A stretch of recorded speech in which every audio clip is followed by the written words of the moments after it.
ఇప్పుడు ఆయన చెప్పినట్టు coming together it self is politics. Meeting as mobilization, meeting as politics, meeting as action points. So it is in this context, I think, we respect the work that each one of us is doing. And even if you tell about our work, how we would like to use it as an action point would be as important as how we would do as a collective. Don't undermine the work that you're doing. Because you might think it's not relevant for this group. No. Each one of you is doing relevant and significant work. Relate to your work when you're sharing an action point. It's so important, otherwise you might think this is a redundant, irrelevant meeting. So let's try and blend the two. I would now request Yogendra Yadav to tell us about what is happening in this country and what are people thinking in your circle on where we must go and what the direction is.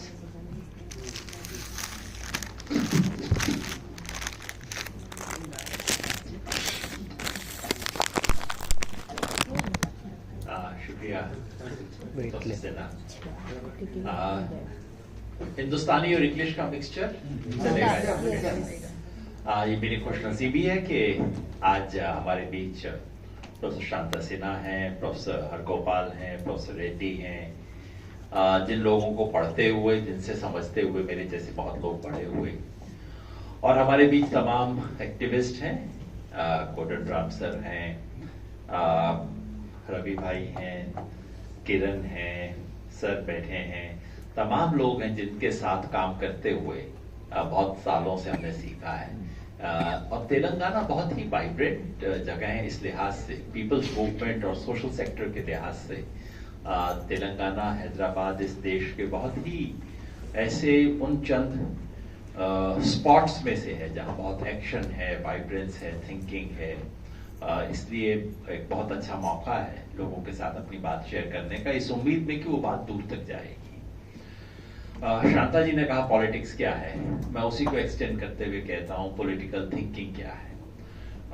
मैं जब भी समझता हूँ political thinking क्या है, उसका बहुत एक सिंपल सा मैं तरीका इस्तेमाल करता हूँ, वो ये कि क्या वो थिंकिंग आखिर में इस सवाल का जवाब देती है कि नहीं। और सवाल ये है what is to be done. सब कुछ एनालिसिस करा के आखिर में ये सवाल आना चाहिए what is to be done, भाई करना क्या है बता दो। अगर इसका जवाब नहीं दे रहे तो फिर हम पॉलिटिकल थिंकिंग नहीं कर रहे हैं, बाकी चीजें कर रहे हैं।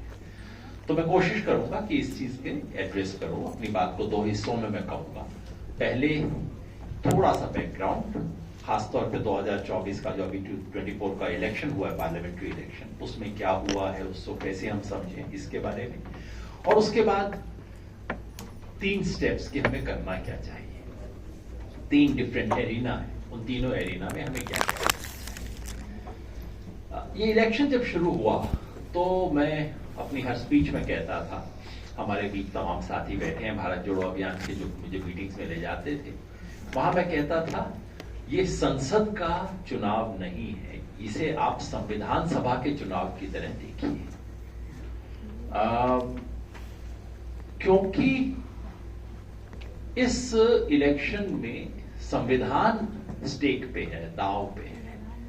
और संविधान, कॉन्स्टिट्यूशन से मेरा मतलब सिर्फ उस किताब से नहीं है जिसे हम कॉन्स्टिट्यूशन ऑफ इंडिया कहते हैं, सिर्फ प्रीएम्बल और उस सब से नहीं है। कॉन्स्टिट्यूशन एक और गहरे अर्थ में एक बिल्डिंग का जो कॉन्स्टिट्यूशन होता है, बेसिक स्ट्रक्चर, वो स्टेक पे है, वो दांव पे है। और इलेक्शन के बाद भी मैं ये कहना चाहता हूं, जो मैं पिछले कई बार से कह रहा हूं, आप में से कुछ लोगों ने अगर वो लेक्चर सुने हो तो मुझे माफ कर दीजिएगा रेपिटेशन के लिए।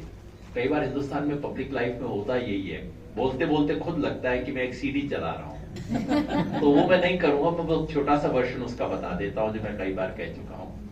और वो ये है कि ये इलेक्शन नहीं था, ये प्लेबिसाइट था। और ये नॉर्मल इलेक्शन नहीं था, ये कंट्रोल्ड प्लेबिसाइट था। इलेक्शन होता है रिप्रेजेंटेटिव्स चुनने के लिए, सरकार चुनने के लिए। प्लेबिसाइट होता है किसी एक प्रोपोजिशन को हां या ना कहने के लिए। तो नाम के वास्ते ये इलेक्शन था, हकीकत में ये प्लेबिसाइट था। इस प्लेबिसाइट में इस मुल्क से पूछा जा रहा था कि मोदी की गारंटी पे तुम अंगूठा लगाते हो कि नहीं लगाते हो, और अगर अंगूठा लगाते हो तो पिछले 10 साल से जो कुछ हुआ बहुत अच्छा हुआ, और आने वाले कई सालों तक, पता नहीं 5 साल जितने भी साल होगा वो सब कुछ अच्छा होगा। तो जिसको प्रॉपर्टी डीलिंग की लैंग्वेज में कहते हैं ना, जनरल पावर ऑफ अटॉर्नी, कि आपने अपने बिल्डिंग की सारी पावर, ये भी बिल्डिंग भी इनके नाम, आगे कोई डिस्प्यूट हो वो भी इनके नाम, अच्छा है तो भी इनका, बुरा है तो भी इनका, बिल्डिंग भी इनकी, किराया भी इनका, सब कुछ इनका, और जो कुछ मैंने बात नहीं की वो भी इनका। This is general power of attorney. So हमसे इस मुल्क की जनरल पावर ऑफ अटॉर्नी मांगी जा रही थी मोदी जी के नाम, ना एनडीए के नाम, ना बीजेपी के नाम, मोदी के नाम जनरल पावर ऑफ अटॉर्नी मांगी जा रही थी। This is what the election was about. कहने को कॉन्स्टिट्यूएंसीज, वोट, सीट, ये सब था, लेकिन इफेक्टिवली ये था। और इस इलेक्शन के और इसका नतीजा क्या होता?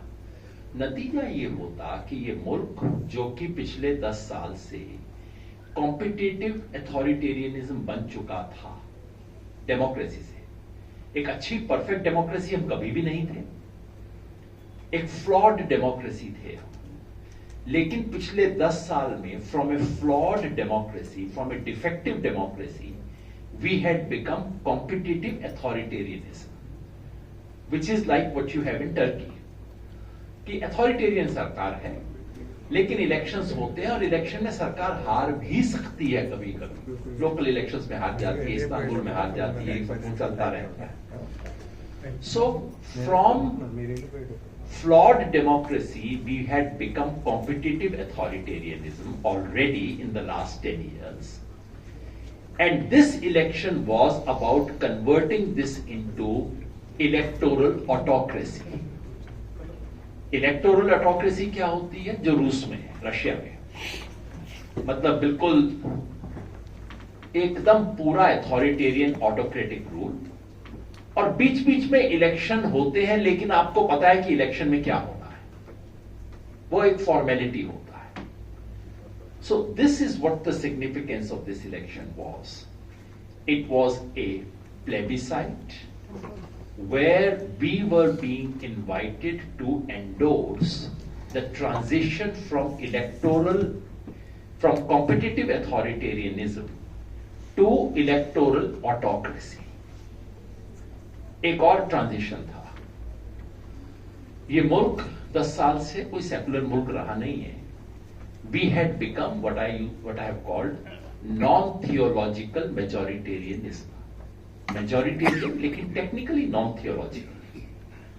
From that we were being invited to accept de facto Hindu राष्ट्र।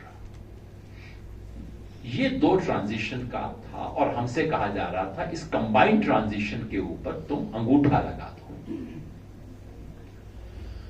What is the outcome of this election? Vote, seat, percentage, swing सब भूल जाइए। कई बार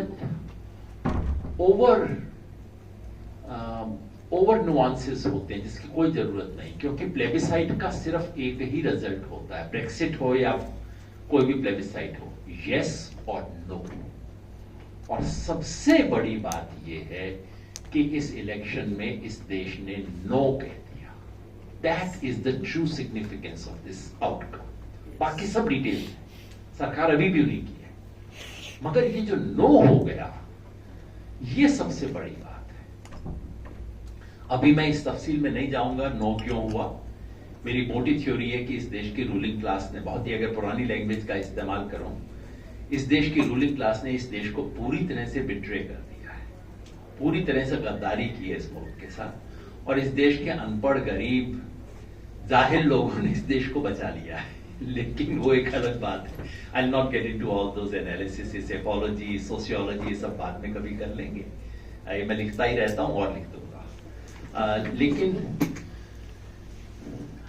इससे जो एक बात सिर्फ इतना जिक्र कर दूं, ये 240 बीजेपी के जो सीट आए हैं, ये सब एक आर्टिफिशियल फिगर है। इस फिगर्स को बहुत सीरियसली मत लीजिए। अगर इस देश का मीडिया 2 डिग्री भी ज्यादा ईमानदार होता, पूरा नहीं, 2 डिग्री कम बेईमान होता, तो 2% वोट स्विंग कर जाता। और 2% वोट अगर बीजेपी के अगेंस्ट और स्विंग कर जाता, बीजेपी के 53 सीट्स और कम हो जाते, सिर्फ 2% वोट से, है ना। और 53 सीट्स कम हो जाते तो बीजेपी कितने पे होती? 187। तो ये सब लेट्स नॉट, ये सब बिल्कुल दिखावे की चीजें हैं कि हमें मेजोरिटी आ गई है, ये है वो है, वो ठीक है आ गई है, technically they have a constitutional right to form the government which they have, मगर ये बहुत ही सीरियस एक नेगेटिव वर्डिक्ट है इस सरकार पे। इससे क्या उम्मीद है और क्या खतरे हैं? क्या उम्मीद नहीं है हमें ये समझना चाहिए, because we sometimes get trapped into false hopes. ये योगी वर्सेस मौर्य की खबर आती है, हम एक्साइटेड हो जाते हैं, कुछ नहीं है उन चीजों में, हम खामखा एक्साइटेड हो रहे हैं। अब बेगाने की शादी में अब्दुल्ला दीवाना टाइप कुछ नहीं है। या ये कि अब नीतीश और नायडू ब्रेक लगाएंगे बीजेपी के कम्युनल एजेंडा पे, मुझे कोई उम्मीद नहीं है। उन दोनों को कल ठीक ठाक मिल गया है, वो तो जो मिला है वो तो टेबल के ऊपर से मिला है, जो टेबल के नीचे से मिलेगा वो एक अलग मामला है। तो वो सब चलता है, इसमें कोई बहुत खास होने वाला है नहीं। मतलब सेकुलरिज्म, कॉन्स्टिट्यूशन, डेमोक्रेसी को और कोई भी बचाए, नायडू और नीतीश नहीं बचाने वाले हैं। ये हम खामखा एक्साइटेड हो जाते हैं इन चीजों पे। तीसरा,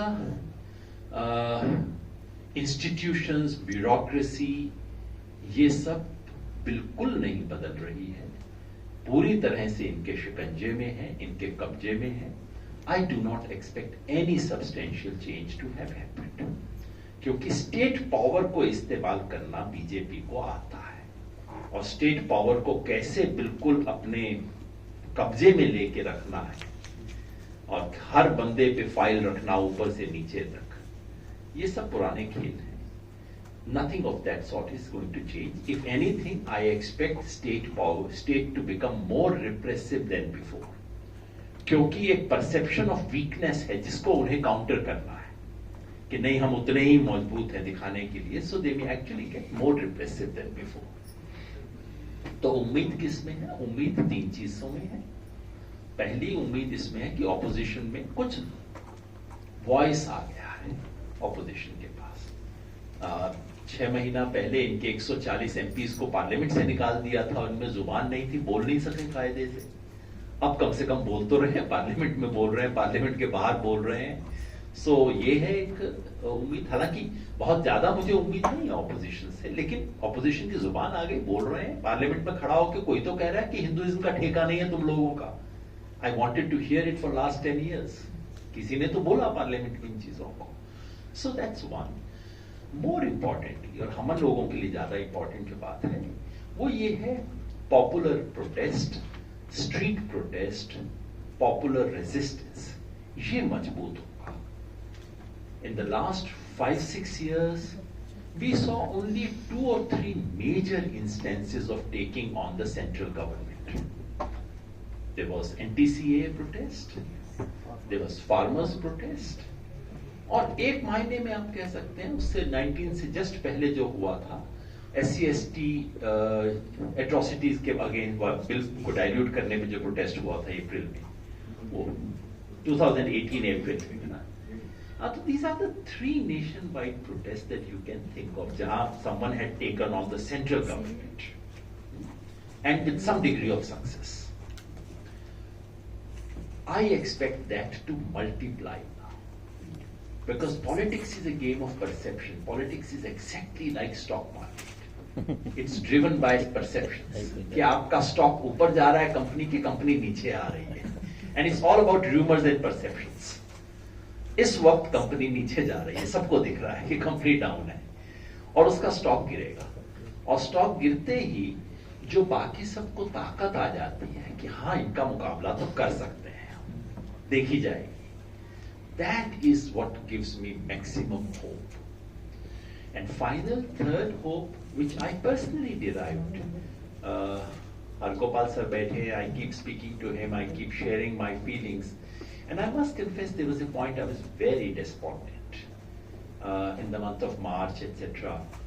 मुझे बात लग रहा था कि हाँ बीजेपी को हराया जा सकता है, रोका जा सकता है, I would be very careful in all my interviews and I would say BJP can be defeated. And after the interview, they would switch off the camera and say, will it be defeated? I said, no, unlikely. It can be defeated, but may not be defeated. So it was a disappointment. Then I traveled and spoke to lots of ordinary people. बहुत दिन बाद old style field work किया मैंने. कम से कम 1000 लोगों से मैंने personally खुद बैठ के बात की. That is the third hope. I came back with a deep trust in the people, ordinary people. That is to say, people will not accept dictatorship in this country. If they know it is dictatorship, as long as they don't realize and know, that's a different matter. They can be hoodwinked. But I heard BJP people saying, no, arresting Arvind Kejriwal and Soren is not a good idea. RSS people coming and saying to me, why don't you people build a stronger opposition? RSS people. The country needs some more opposition. Please build it. Ordinary people in village. I have narrated this story, but I'll just say that again. In Uttar Pradesh, I asked a very ordinary person, Modi ji wants a third term. What's your opinion? He said, हमारे गांव में पहली बार किसी को प्रधान बना दें, प्रधान is sarpanch, प्रधान बना दें, तो वो डर के सीधे रास्ते पे चलता है. दूसरी बार बना दें तो वो गोली देना सीख जाता है, 2 नंबर का काम भी करता है. तीसरी बार बना दें तो सर पे चढ़ के डंडा चलाता है. This common sense is what is perhaps behind how this country has been saved. This informed, I would do a formal swing psephological analysis to show how it actually happened. Under the layers of caste, community, region, everything, underlying this there was that sentiment which drove it, which saved this country. So ये उम्मीद है हमारे को. खतरे क्या हैं?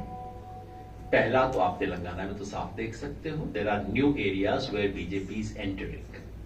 And about Telangana, मैं बिना हिचक के आपको कहता हूं, BJP is a very long-term threat in Telangana. It's not a short-term challenge. It's not something which will go away tomorrow. ये बहुत लंबी लड़ाई है और ये बाकी इलाकों में बीजेपी एंटर कर रही है. Today BJP is certainly more of a nationwide party than any other party in the country. It's almost as nationwide as Congress used to be at its peak. That's a very big challenge. दूसरी challenge ये है कि BJP को रोका गया है, लेकिन जो कम्युनल सेंटिमेंट है वो बहुत फंडामेंटली बदला नहीं है अभी. वो सिर्फ इतना हुआ है कि लोगों ने उस बेसिस पर वोट नहीं दिया है इस बार. तो किसी से मैं बात करता था राम टेम्पल के बारे में, तो साहब ये तो बड़ा अच्छा काम कर दिया, मोदी जी ने करवाया है. तो मेरे मन में थोड़ा, हूं तो पुराना सेकुलर आदमी, तो मेरे को साहब प्राइम मिनिस्टर जाके टेम्पल का इनॉग्रेशन कर रहा है, आपको ठीक लग रहा है? नहीं साहब, वो तो बहुत बढ़िया काम किया. तो फिर इस पे वोट नहीं मांगना चाहिए इसके बेसिस पे. That is where the thing was. People were not willing to foreground it as a voting consideration. In that sense, it saved secularism. But please do not think that people have become secular.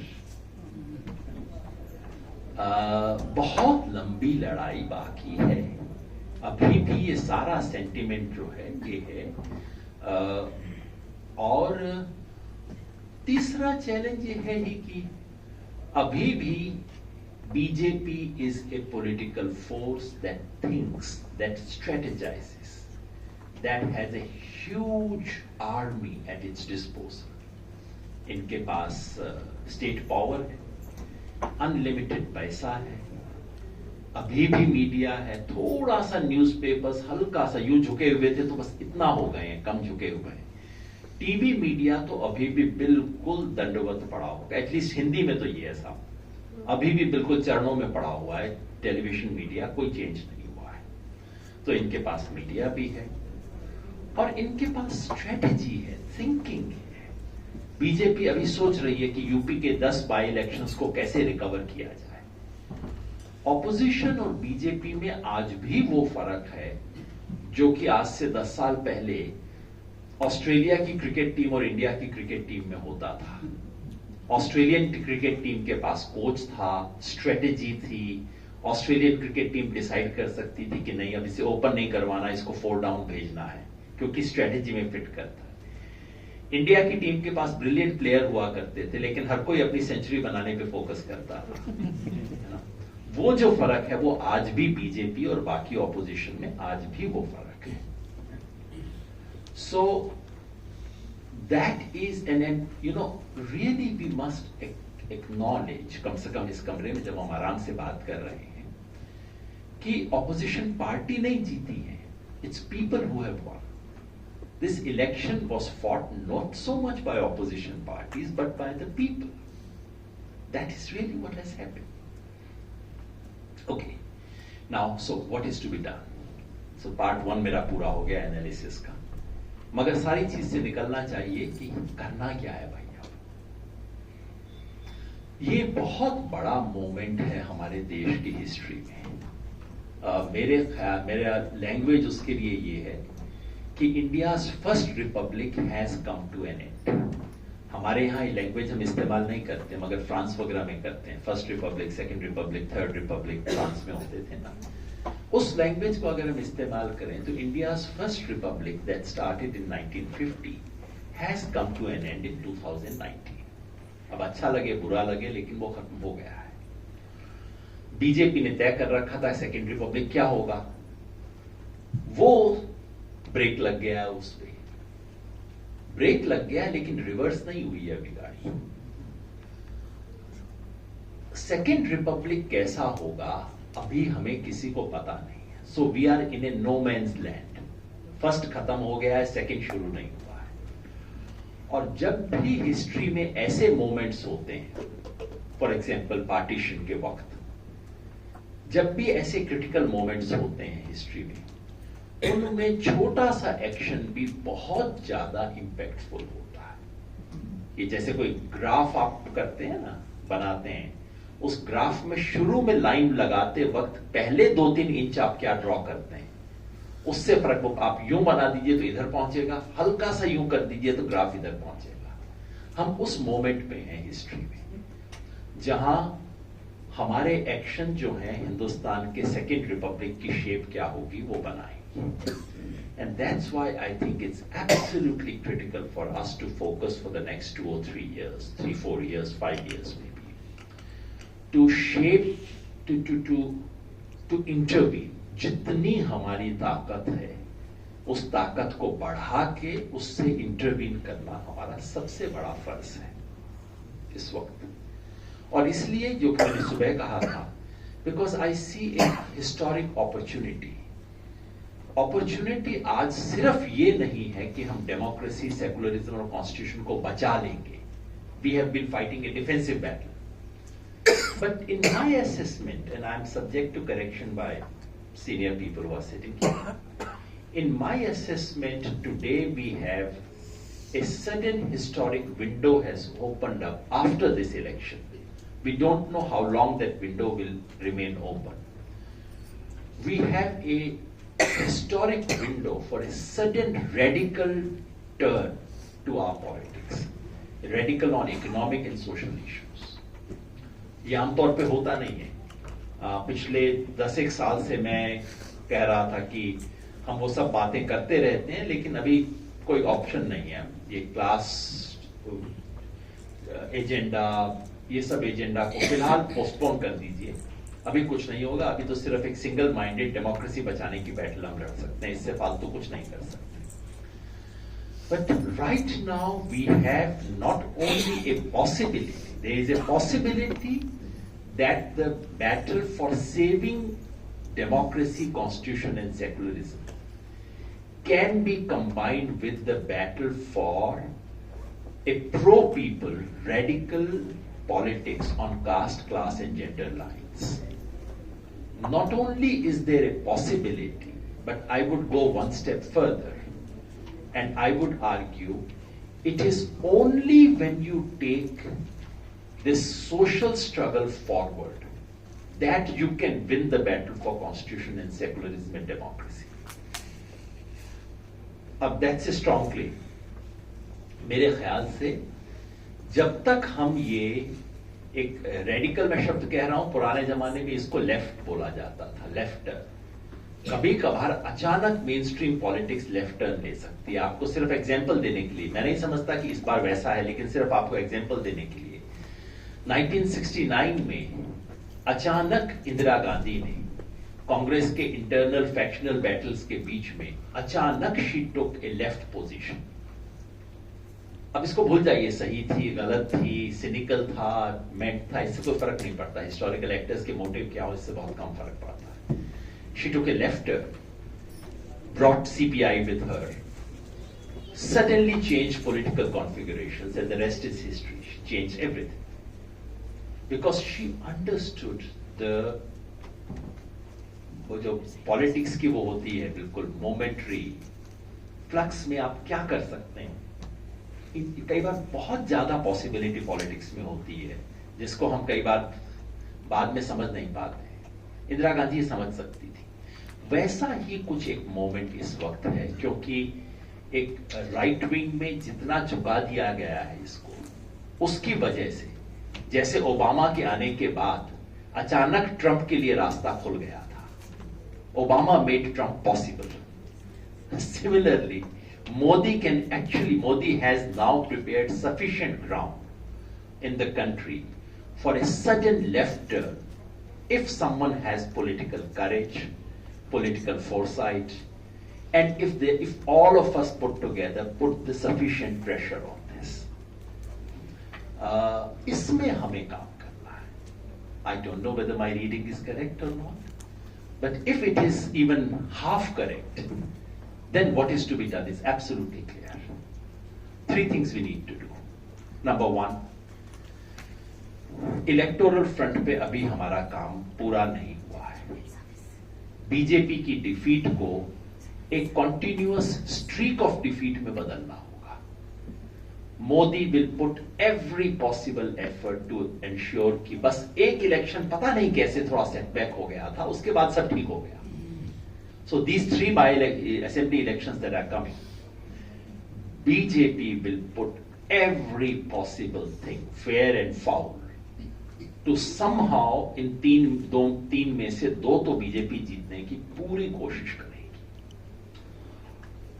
और अगर हम कोशिश करें, opposition ठीक से election लड़े, तो 3 में से 3 में बीजेपी को हराया जा सकता है।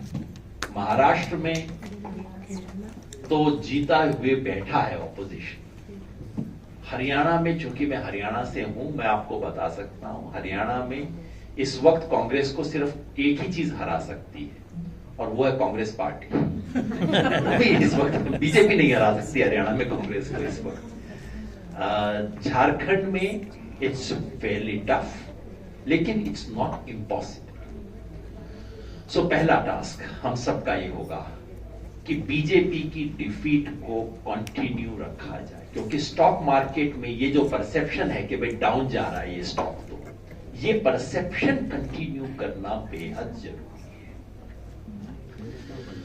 आपके यहां इलेक्शन नहीं हो रहा, लेकिन मेरे दोस्त ने कहा अभी कि मैं महाराष्ट्र के पड़ोसी इलाकों में जा रहा हूं, है ना। आपने कहा कि मैं महाराष्ट्र में कौन कौन बताया आपने? तो नांदेड़ और उसके नांदेड़ और सोलापुर में आपने कहा आप जाके काम करेंगे। वहां छोटी सी तेलुगु पॉपुलेशन है, वहां जाके हम काम करेंगे। इस तरह के काम जहां जहां हम कर सकें बेहद जरूरी है।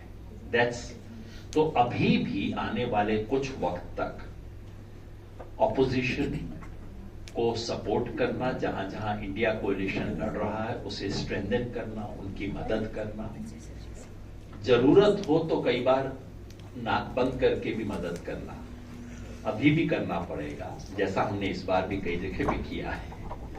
कोई ऑप्शन नहीं है फिलहाल। दैट्स 1। मगर ये छोटा काम है सबसे। स्टेप 2, ज्यादा जो बड़ा काम हम लोगों का है वो ये है कि देश में सोशल मूवमेंट्स को स्ट्रेंथन करना और उनमें कोलिशंस बनाना। शांता जी ने इशारा किया, हम बहुत साइलोज में काम करते हैं। इन सबको एक दूसरे से जोड़ने का जो काम है, किसान मूवमेंट अमूमन इस देश का हिस्ट्री ये रहा है कि फार्मर्स मूवमेंट एक तरफ रहा है, लैंडलेस वर्कर्स का मूवमेंट दूसरी तरफ रहा है, agriculture worker, they have not spoken to each other क्योंकि कॉन्फ्लिक्ट है लोकल। मगर पहली बार संयुक्त किसान मोर्चा का जो ऑफिशियल चार्टर ऑफ डिमांड्स है, उसने मनरेगा वर्कर्स की डिमांड्स को उसमें इंक्लूड किया। That's only first step. इससे प्रॉब्लम सॉल्व नहीं हो गया गांव में, लेकिन एटलीस्ट टॉप लेवल पे you have started the politics of bringing them together. इस तरह के तमाम स्टेप्स लेके कौन कौन से सवाल हैं? सवाल तो अनगिनत हैं, but I still believe unemployment issue and creating some kind of a movement of the youth on the issues of unemployment